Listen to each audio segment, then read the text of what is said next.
Morning, everyone. Patriots, Americans. This video is especially for Generation Z and Generation Alpha coming up.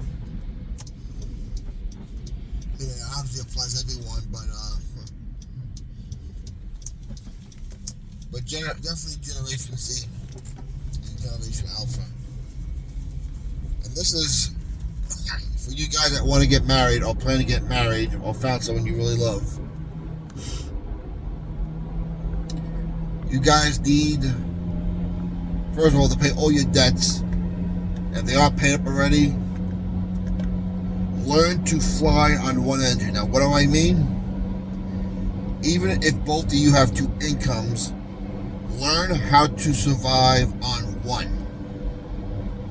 Before you have children, stay away from new cars, stay away from credit cards. You're going to get yourself a house, put as much of a down payment, keep your mortgage low. But save as much money as you possibly can. In the bank, in your retirement, in your IRAs, whatever.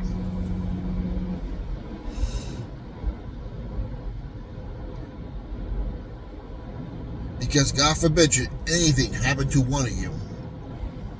You're fired. You're laid off. You get sick. Maybe you realize that maybe it's better off for the mother or one of the parents to stay home and watch the kids.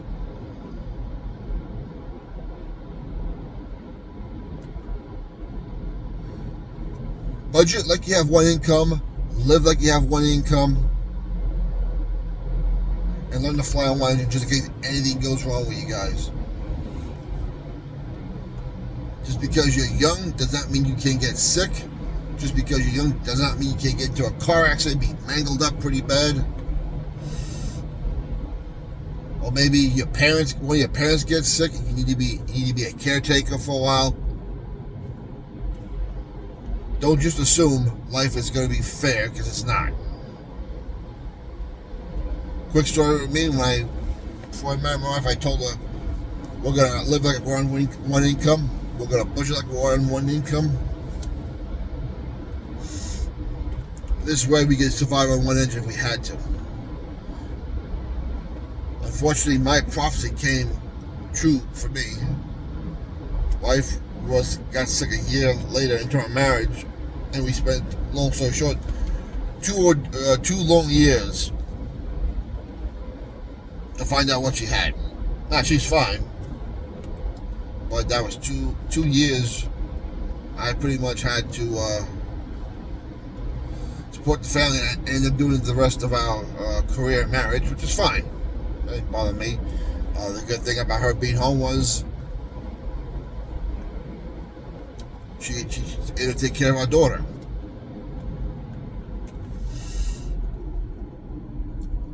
Now, it was like that until I retired fairly recently, but we had to survive on an engine. And we did it. Wasn't easy. I worked a lot of overtime to make up for it.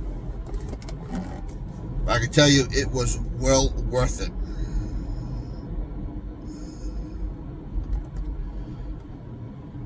And because of working a lot and paying a lot into your investments,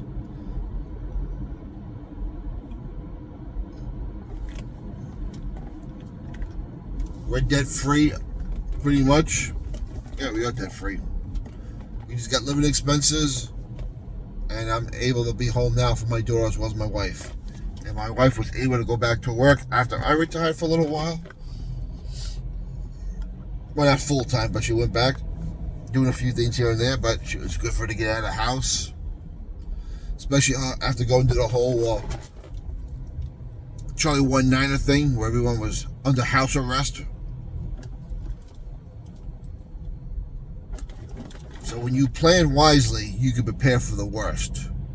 When you plan wisely, you could do things nobody else can. And I don't want to hear you say, well, it's impossible to do that. Listen, I did this living in New York. Okay? New York is not a cheap place to live. Even when you go outside to say like Long Island or lower the Mid-Hudson Valley, it's not cheap. But if you live within your means, you don't overbuy a ridiculous large house you don't need. Stay away from credit cards. Stay away from new car payments and car leases. You can do it. All right? I was not a lawyer. I was not a doctor. I was not an engineer. Okay? I was in law enforcement. And we were able to accomplish all this, me and my wife.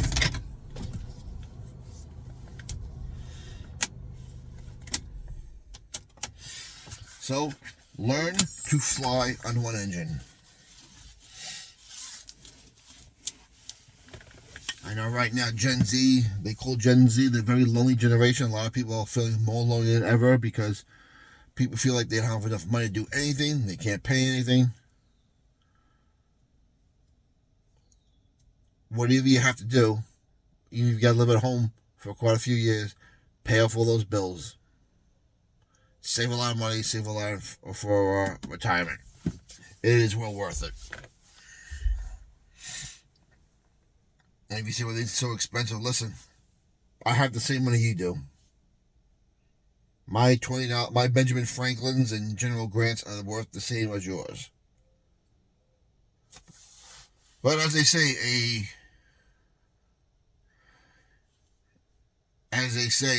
a man with no bills is a rich man. And when you have no bills, nothing but living expenses, you can do a lot. Like a lot of people are having trouble paying for food and gas right now. It's not an issue with me. We eat just fine. We put gas in the cars just fine. Now, that doesn't mean I don't care about the price of food and gas. I do, because what I'm getting now is far less than I got 1, 2, 3, 4, 5 years ago. I used to get a whole basket of groceries for $100. Now, I get a basket of groceries, it seems like. But when you hit times like these, it won't hurt you as much either. And if you guys do so well that you do learn how to fly on one engine, then the next step is to learn how to fly on no engines. Maybe both of you guys get sick. Maybe both of you guys are in the same car accident. And you're both mangled and neither one of you can work. If you save up enough money, you could at least glide until one of the engines gets back online. Or maybe later on in life, you built such wealth that you could retire early, do some things, just not deal with the stress and the commute of going to work. Listen, it's up to you what you want. You could do it. Live within your means. Stay away from debt. And put a lot into retirement. Comments down below. What's your opinion like to know? Keep the country in prayer. Generation Z, Generation Alpha, it is on you to turn the ship around. Do not do what your past generations did. I'm from Generation X, and I'm telling you now, don't do what Generation X, Y, and the baby boomers did. And what the top half of Generation Z is doing right now. So if you're in the bottom half of the Generation Z, where you're not yet in college or headed towards college, stay away from student loans, dude.